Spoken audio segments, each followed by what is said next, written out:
예, 말씀의 제목은 포도원 농부의 비유입니다. 포도원 농부의 비유.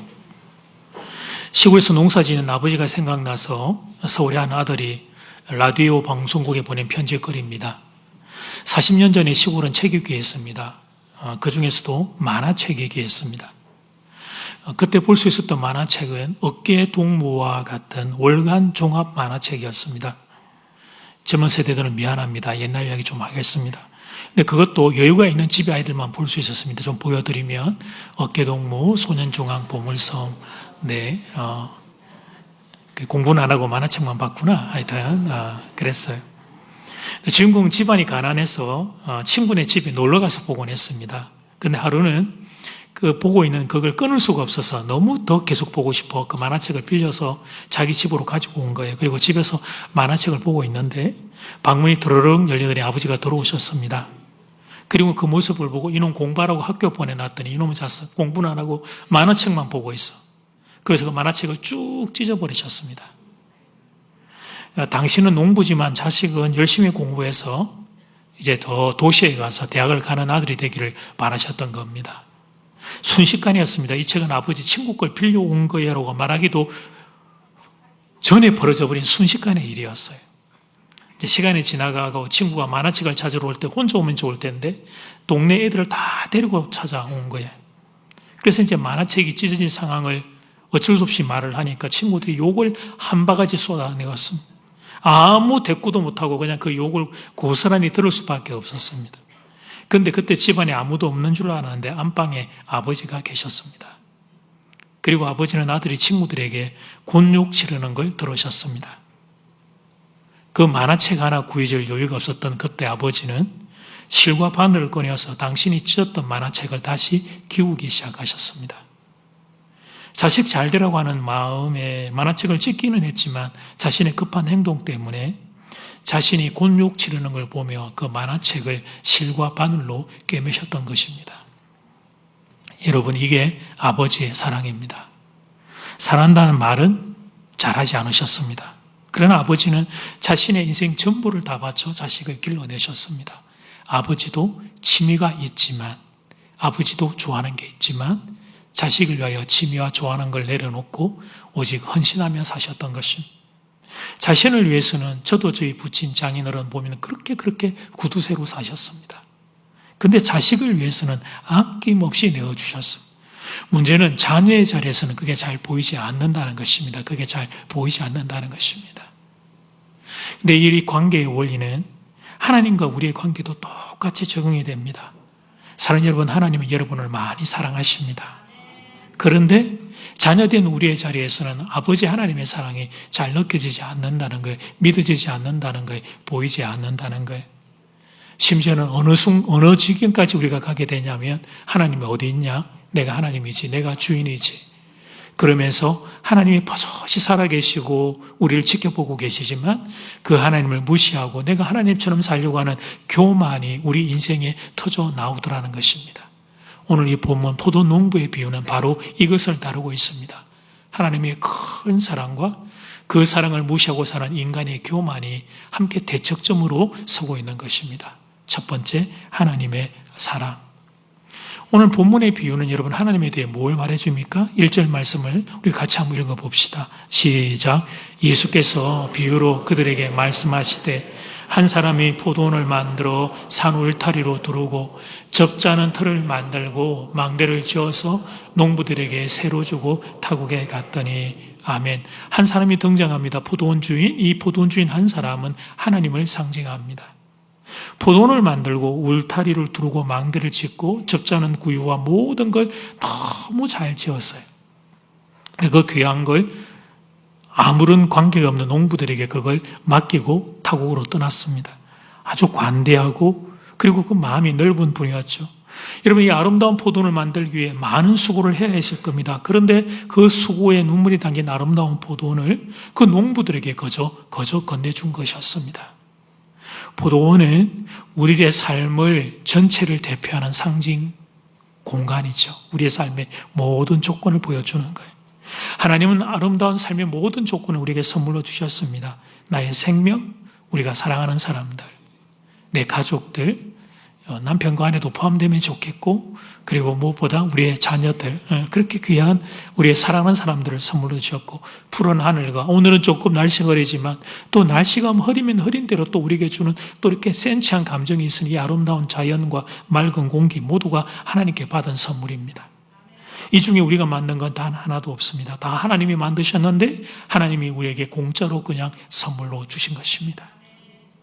여러분, 하나님이 온 우주를 창조할 때, 천지를 창조할 때 인간을 며칠째에 지으셨는가? 6째 날에 창조하셨습니다. 만약 둘째 날이나 셋째 날에 인간을 창조했다면 어떻게 되었을까? 우선 생존이 불가능했을 거예요.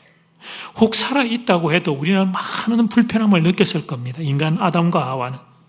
그러니까 하나님은 모든 환경, 망물을 다 지어놓고 최적의 조건을 갖춰놓고 마지막으로 인간을 만드셔서 그곳에서 살도록 그렇게 베풀어 주셨던 거예요. 그러니까 아담과 하와가 눈을 뜨고 에덴 동산에서 그들이 깨어났을 때 모든 것은 완벽하게 준비되어 있었습니다. 이게 보여주는 메시지가 무엇입니까? 하나님은 아담과 하와 우리에게 모든 것을 선물로 주셨다는 사실입니다. 왜요? 왜 그렇게 하셨을까요? 예, 그렇습니다. 사랑하기 때문에 그렇게 하신 것입니다. 출산을 앞둔 엄마들이 출산 준비하는 걸 본 적이 있습니다. 엄마들이 태어날 아기를 위해서 출산 준비하는 물품을 보면 가히 상상을 초월합니다. 검색해서 하나를 제가 보여드리겠습니다. 저는 어릴 때 저런 걸 다 착용하고 자란 엄친아이인데 그러면 얼마나 좋겠어요. 저런 게 하나도 없었을 거예요. 이제 저런 걸 보면 우리 남들은 옆에서 한마디 거듭니다. 별나다, 별나. 막 그냥 대충 키우면 된다. 그냥 아무 때나 그냥 던져놓으면 큰다. 그러나 정작 내 새끼가 태어나게 되면 상황은 달라집니다. 내 아들, 딸, 내 손주가 태어나면 상황이 달라지죠. 내 자식을 생각하면 왜 이렇게 부족한 게 많은지, 이것도 돌았으면 부족하고 저것도 돌았으면 부족하고 항상 부족해요. 왜 그렇죠? 사랑하기 때문에 그런 것입니다. 그런데 사랑하는 여러분, 하나님이 여러분을 그렇게 사랑하십니다. 그래서 모든 것을 우리에게 선물로 주신 거예요. 인간 우리가 정말 행복하게 살 수 있는 이 귀한 선물을 우리에게 주신 겁니다. 사랑하는 사람들, 자연, 예수님, 교회, 귀한 것을 선물해 주신 것입니다. 하나님은 여러분을 사랑하십니다. 하나님은 여러분을 사랑하십니다. 믿으시면 아멘. 아멘. 그리고 여기서 이제 눈이 열려야 돼요. 나를 사랑하시는 그분이, 모든 걸 주신 그분이 주인이시구나, 하나님이 주인이시구나 하는 사실을 이제 우리가 딱 바라보는 거예요. 그런데 여러분, 어리석게도 이제 두 번째 다룰 것은 인간의 교만입니다. 그런데 인간은 자기가 인생의 주인인 줄 압니다. 하나님이 포도원을 비롯해 모든 것을 선물로 맡겨주셨어요. 사람인 우리는 그것을 맡은 자에 불과해요. 맡은 자, 즉 청직이며 관리인이에요. 주인은 하나님이셔요. 그분은 내게 생명도 맡겨주셨고요. 남편, 아내 다 맡겨주셨어요. 제가 아내에게 한번 이런 이야기를 했어요. 여보, 내가 천국 먼저 갈 테니까 당신 내 뒤에 와. 그렇게. 너무 뒤에 오면 내가 당신 보고 싶으니까 몇 개월 있다가 뒤에 따라와. 그렇게 이야기를 했는데, 여러분, 내가 태어난 것도 내 마음대로가 아니에요. 내가 이 땅을 떠나는 것도 내게 속한 게 아니에요. 생명은 내 게 아니에요. 내가 살아난 나의 배우자의 생명도 내 것이 아니에요. 심지어 내 몸으로 한 내 자식도 내 것이 아닙니다. 다 하나님이 주신 선물인 거예요. 나는 그걸 맡아서 청지기로 나의 생명, 내 사랑하는 사람들과 함께 이 땅에서 맡은 자로서 살아가는 것입니다. 그런데 이 자아를 가지고 있는 인간들, 욕심 덩어리 인간, 교만 덩어리 인간들은 그걸 다 내 것이라고 착각합니다. 여러분, 본문에서 이 주인이 파송했던 종들은 구약의 선지자라고 볼 수 있죠. 이사야, 예레미야, 에스겔, 또 호세아, 요엘, 아모스, 오바댜, 이렇게 귀한 선지자들이라고 볼 수 있죠. 선지자들을 보내서 너희들 그러면 죽는다, 돌아와야지, 하나님께로 돌아와야지, 너희가 하나님을 무시한 그 자리에서 돌아와야지. 농부들이 듣지를 않았어요. 농부들은 이스라엘 백성들이라고 볼 수 있습니다. 그들은 오히려 선지자의 말을 듣기 싫다고 핍박하다가 나중에는 선지자들을 죽여버렸어요. 아니, 선지자들이 이스라엘 백성들에게 외친 게 뭐 잘못된 게 있다고, 회개하라고, 하나님께 돌아오라고, 우상을 버리라고, 너희가 주인이 아니고 하나님이 주인이시니 생명 되신 그분에게로 돌아오라고. 근데 백성들은 말씀을 거부했어요. 왜 그랬을까요? 선자들이 그들을 향하여 생명의 말씀을 전하는데 하나님의 통치를 받기 싫었던 것입니다. 여러분, 죄의 본질은 단순히 나쁜 행동을 하는 게 아니죠. 더 근본적인 게 뭡니까? 하나님 없이 살고 싶은 마음에 내 마음대로 살고 싶은 거예요. 누구의 간섭과 터치도 받지 않고 내 고집, 내 욕심, 내 생각, 내 판단, 내가 살던 방식대로 그냥 살고 싶은 거예요. 그러니까 하나님도 싫다 이거죠. 하나님 없어지라 이거죠. 하나님 빠지라 이거죠. 내가 내 인생의 주인과 왕으로 살고 싶다는 것입니다. 오늘날도 마찬가지입니다. 하나님 우리가 말씀하시지만 우리는 듣고 싶은 것만 듣습니다. 걸러냅니다. 분명히 순종해라고 도전을 주시지만 하기 싫은 온갖 핑계거리를 찾아내요. 회개해야 되는 것이 분명히 내가 느껴지는데도 회개 안 하려고 어떻게든지 버티며 합리화시켜요. 하나님을 믿어요, 예수님을 믿어요 말은 얼마나 잘하는지. 그런데 하나님을 믿는다고 하는 우리의 실제 삶을 듣다 보면 내 삶의 현장 가운데 실제 주인은 하나님이 아니고 내가 여전히 주인인 경우가 많은 것입니다. 여러분, 자막을 보시면 하나님을 믿는다는 것은 하나님의 통치를 받아들이는 것입니다. 같이 한번 시작. 하나님을 믿는다는 것은 하나님의 통치를 받아들이는 것. 내 삶의 현실에서 실제 현실에서 교회에서만이 아니라 실제 현장에서 하나님의 통치를 인정하고 받아들이는 것입니다. 하나님이 주셨으니, 날 사랑해서 주셨으니 하나님의 뜻대로 이루어지게 우리가 그렇게 살아야 한다는 것이죠. 실제적인 비유를 들어봅시다. 내 인생에 대해서 하나님의 간섭을 허용하는 영역이 있고 우리가 허용하지 않는 영역이 있습니다. 교회에서의 신앙생활은 그래도 우리가 일정 부분 하나님의 간섭을 허용해 드립니다. 그런데 세상에서 돈 버는 일은 하나님의 간섭을 허용하지 않습니다. 자녀를 교육할 때도 하나님의 간섭을 허용하지 않아요. 돈 버는 것, 자녀 양육은 하나님도 돈 터치, 간섭하지 말라 이것입니다. 이건 내 마음대로 할 거다. 내 방식대로 할 거다. 내가 하나님 당신보다 더 낫다. 이런 생각을 가지고 있는 것입니다. 최근에 참 마음 아픈 이야기지만 한 10년 전부터 한국 사회에 갑자기 떠오른 한 영역이 있어요. 그건 정치적인 신념입니다. 정치적인 신념이 하나님과 말씀보다 더 위에 있는 것입니다. 건드리지 말라는 거예요, 이것은. 이거 건드리면 나 삐쳤어. 나 목사님한테 실망했어. 나 목사님 싫어할 거야. 미워할 거야. 이런 반응들이 우리에게서 나와요, 내 마음에서. 그러니까 그런 태도가 오늘 본문의 농부들의 모습인 걸 알아야 한다는 것입니다. 주인인 하나님을 무시하고 하나님의 종들이 주는 말씀을 무시하고 여전히 자기 고집대로 살겠다는 교만이 우리 안에 덕지덕지 붙어 있는 것입니다. 여러분, 사실이 있으면 사실을 보고 판단을 해야 합니다. 사실이 옳으면 옳다, 사실이 잘못되었으면 잘못되었다.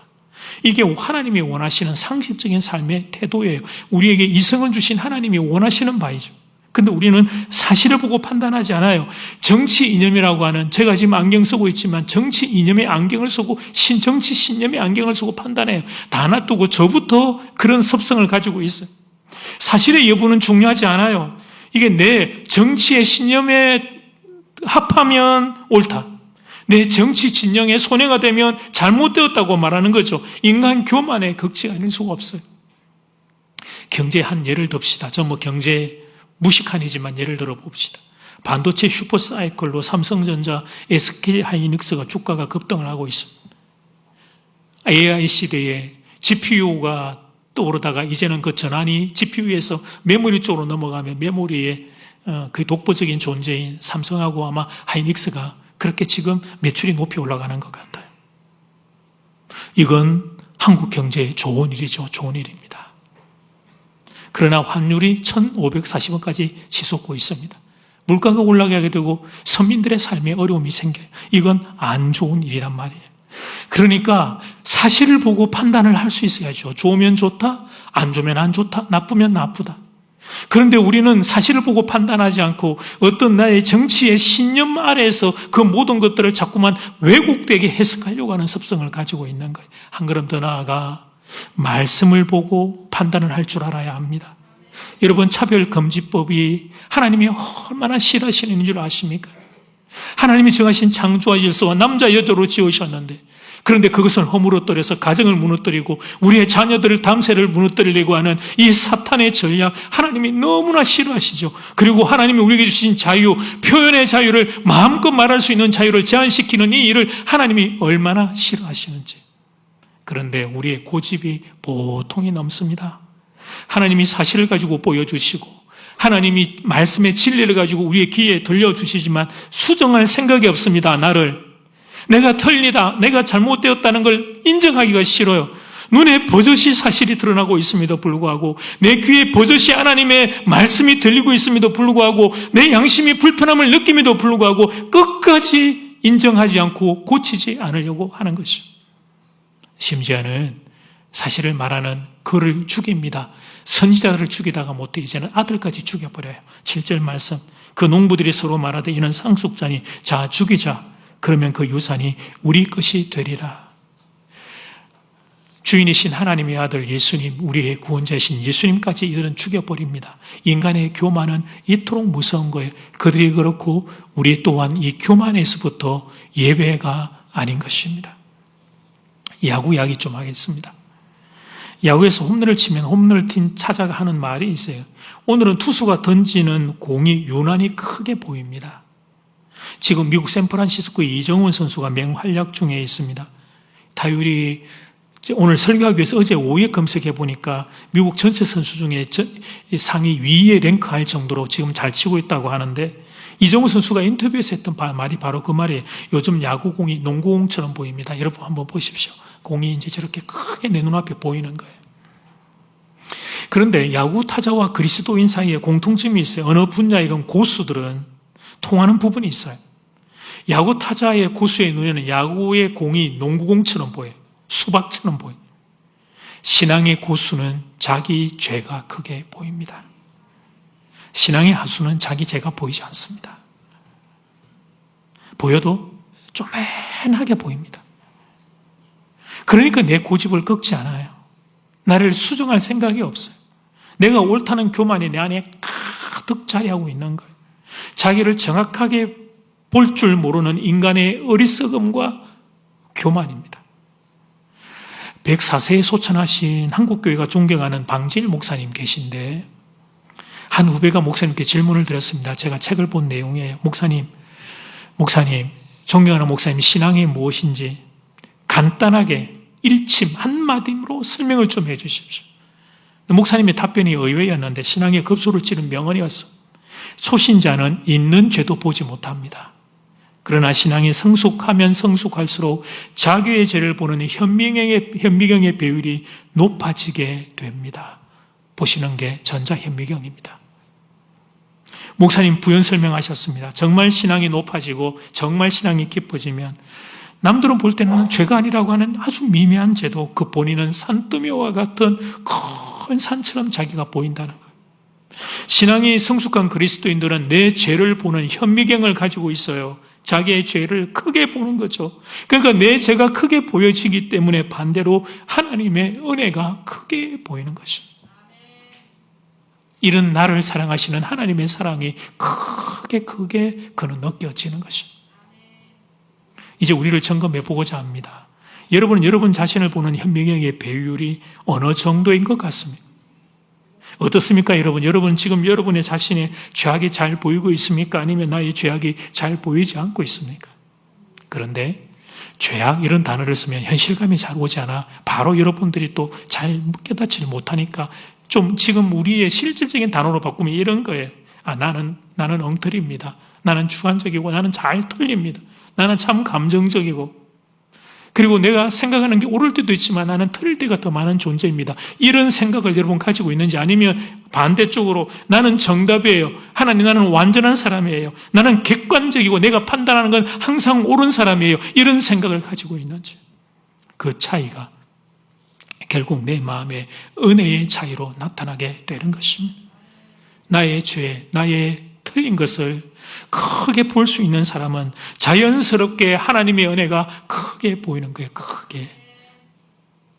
이렇게 틀릴 수밖에 없고, 엉터리고 마른 막대기와 같고 타다 남은 죄와 같고, 순간순간 감정이 변하고, 눈앞에 보는 것도 제대로 볼 줄 모르는 이런 어리석은 나를, 이런 죄악덩어리인 나를 사랑하신 하나님, 그 하나님의 사랑을 생각할 때마다, 그 하나님의 은혜를 생각할 때마다 목이 메이고 감사의 노래가 나오게 되는 것입니다.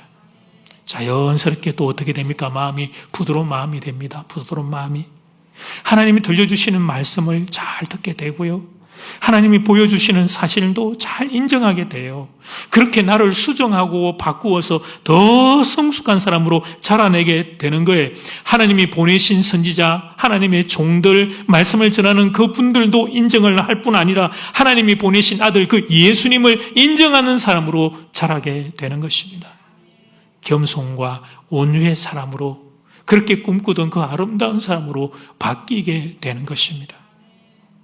방지일 목사님의 성숙한 신앙인일수록 내 죄를 보는 배율이 높은 현명을 가지고 있다. 이 책을 제가 글을 읽다가 떠오른 한 분의 인물이 누구 있는데 사도 바울이 떠올랐어요. 여러분, 사도 바울은 신약 성경 서신서를 정확하게는 우리가 모르지만 대략 한 16권 정도로 볼 때 시간상으로 여러분 그 쭉 있거든요. 근데 제일 마지막에 기록한 게 디모데 전후서예요. 죽기 전에 사랑한 영적 아들 디모데에게 남긴 디모데 전후서 제일 마지막에 기록했는데, 근데 그 가장 후반부에 쓴 디모데 전서 1장 15절에서 바울은 자신의 인생을 이렇게 고백을 해요. 자막을 보시면 나는 죄인 중에 괴수입니다. 그런데 우리가 잘 아는 이 말씀을 좀 곰곰이 생각해 봐야 합니다. 바울의 이 자기 고백은 시대순으로 변화가 있었어요. 가장 먼저 했던 고백은 고린도전서를 보면 이게 초기에 써져졌는데, 고린도전 15장에 나는 사도들 중에, 예수님의 제자들 중에 가장 작은 자입니다 고백을 했어요. 이게 또 쉽지 않죠. 왜냐하면 예수님의 제자들이 바울을 좀 시기하고 그런 게 있었기 때문에 이것도 쉽지 않았어요. 그 다음에 시간이 지나가서 에베소서를 썼는데 에베소서 3장에서는 이렇게 고백을 해요. 나는 모든 성도 중에 지극히 작은 자보다 더 작은 자입니다. 그리고 최종적으로 인생의 후년의 말년에 디모데전서 1장에서 아까 보았던 나는 죄인 중에 괴수입니다. 동의하는 분들만 저와 함께 같이 시작. 나는 죄인 중에 괴수입니다. 이렇게 고백을 한 것입니다. 세월이 갈수록 사람이 더 낮아진 거예요. 그의 영적인 수준은 높아졌고 그의 영적인 성취는 많이 올라가고 더 영적으로 그는 고결하고 거룩한 사람이 되었는데, 근데 자기 자신을 보는 눈은, 인식은 낮아졌어요. 처음에는 사도들 중에, 그 다음은 성도들 중에, 마지막에는 죄인들 중에 내가 가장 낮은 자라고, 심지어는 내가 죄인 중에 괴수라고 자기를 보고 자기를 고백하고 자기를 소개하고 있는 것입니다. 바울이 예수님을 믿기 전에 얼마나 뛰어난 신분이었는지는 설명하지 않겠습니다. 그건 여러분이 다 아는 내용이기 때문이에요. 그래서 사람이 예수 믿고 난 뒤에도 이분의 업적은 대단한 것이었어요. 그 핍박과 박해 속에도 3차례 성교 여행을 통해서 많은 교회를 세우셨어요. 이스라엘 땅에 국한되어 있던 예수 십자가의 복음을 지중해 전역에 퍼뜨렸던 하나님이 쓰셨던 위대한 하나님의 사자였어요. 그런데 그 대단한 어른이, 이미 그때 그 많은 존경을 받고 있던 대단한 어른이 지금 자기를 소개하면서 나는 죄인 중에 괴수입니다라고 고백하고 있는 거예요. 그것도 사역의 초기가 아니라 한평생 사역이 끝나면서 그 많은 성취를 이룬 후에 이런 고백을 하는 거예요. 이 어른이 나는 죄인 중에 괴수라고 고백하면 우리는 뭐라고 이야기하고 어디가 숨으라고 이 어른이 이렇게 자기를 낮추고 있는 것이. 그렇다면 도대체 이 어른이 가지고 있던 현미경은 얼마나 큰 현미경을 가지고 계셨던 걸까? 얼마나 큰 현미경을 들고 자기를 바라보셨기에 이런 고백을, 이분은 하나님의 은혜와 사랑이, 그분에게 임한 사랑이 얼마나 크기에 이런 고백을 하셨던 것일까 질문을 하게 되는 것입니다. 결론입니다. 한국의 한 유명한 목사님이 과거 당신 전도사 시절 이야기를 들려주셨습니다. 제가 아주 오래전에 부흥에서 들었던 이야기가 기억이 났어요. 설교의 결론 부분에서. 그때 그 목사님이 서울에 이제 한 교회 전도사 시절이었습니다. 제가 정확하게 기억이 안 나니까 기억나는 대로만 고등부였는지 청소년부인지 모르겠는데 그 전도사 시절이었어요. 근데 이제 그 청소년부라고 가정하고 새로운 사역을 하나 좀 시작하고 싶은데, 사역을 시작하려고 하면 이제 당의 교회 어른들이 허락을 받아야 되잖아요. 그리고 그게 많지 않아도 예산이 또 요청되는 일이니까 당연히 이제 허락을 받고 통과를 받아야 하는 상황이었어. 그러니까 이제 이 전도사님이 어떻게 하면 요 사역을, 새로운 사역을 통과시킬 수 있다고 생각하다가 그 교회 장로님 한 분이 생각이 났습니다. 그때 그 교회 교세가 200이, 300이었는지 300, 400이었는지 정확하게 기억이 안 나요. 대충 그 정도 되는데. 근데 그 생각했던 장로님이 그 교회 예산 전체의 3분의 1을 감당하고 계신 장로님이 한 분 계셨던 것입니다. 그 교회에. 그래서 이 장로님에게 부탁드리면 영향력이 있으니까, 그러니까 내가 하고 싶은 사역을 통과시켜 줄 수 있겠다고 생각을 했어요. 부탁을 드렸습니다. 근데 깜깜무소식인 거예요. 한 주, 두 주가 지나가도. 알고 보니까 장로님께서 들은 그 안건을 내놓지 않으셨다는 것입니다. 그래서 장로님을 찾아뵙고, 장로님, 제가 부탁드린 안건이 어떻게 되었습니까? 여쭤보았더니 장로님이 이렇게 대답을 하셨습니다. 전도사님, 교회에서 헌금을 많이 하는 사람은 말을 많이 하면 안 됩니다. 그때 장로님이 이렇게만 말씀하셨지만 그 의도가 무엇인지 그 전도사님은 아셨고, 그 이후에 목회를 그렇게 하셨고, 아마 여러분도 이 의도가 무엇인지는 아실 것입니다. 자신이 교회의 주인이 되지 않으려고 결심했던 것입니다.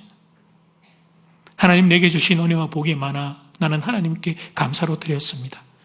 그 일로 인해 하나님, 내가 교만의 유혹에 넘어지지 않기를 원합니다. 그렇게 각오를 하셨던 거예요. 그 장로님은 마지막까지, 인생의 마지막까지 모든 교인들의 존경을 받으셨어요. 당연히 교회는 평안 가운데 행복을 누릴 수 있었습니다. 사랑하는 여러분, 오늘 포도원의 결말이 어떻게 되었을까?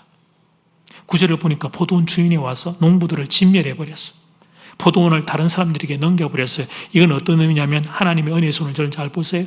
하나님이 은혜의 손을 거두어버리신 거예요. 하나님이 축복의 손을 다른 것으로 옮겨버리신 것입니다. 말씀을 묵상하며 큰 두려움이 제게 있었습니다. 하나님의 은혜의 손을 거두어버리시면 안 되는데, 하나님이 축복의 손을 옮기시면 안 되는데, 그러면 안 되는데, 정말 그러면 안 되는데, 특별히 이 나라에서 하나님이 은혜와 축복의 손을 거두시면, 옮기시면 안 되는데, 그런 간절한 기도가 나왔습니다. 사랑하는 여러분, 하나님의 은혜의 손이 여러분 위에 항상 함께하기를 소원합니다. 하나님의 축복의 손이 여러분의 개인 위에, 여러분의 가정 위에, 우리 교회 위에, 특별히 이 나라 위에 영원토록 함께하기를 소원합니다. 하나님, 떠나지 마시옵소서. 우리 위에 거하여 주시옵소서. 은혜와 축복으로 임재하여 주시옵소서. 비결은 간단합니다. 이 포도원, 내 인생, 하나님이 주셨다는 걸 기억하는 것입니다. 하나님은 주인이며 나는 청직이라는 사실을 기억하는 것입니다. 하나님을 기억하는 것입니다. 하나님을 보는 것입니다. 하나님을 인정하는 것입니다. 머리를 숙이고 겸손하게 사는 것입니다. 그러면 하나님의 은혜와 축복의 손이 여러분 위에 영원토록 머물게 될 것입니다. 주간 묵상 말씀, 교만한 자는 대적하시지만 겸손한 자에게는 은혜를 더하시느니라. 하나님의 은혜와 축복이 여러분 위에 더 많이 거하기를 주의 이름으로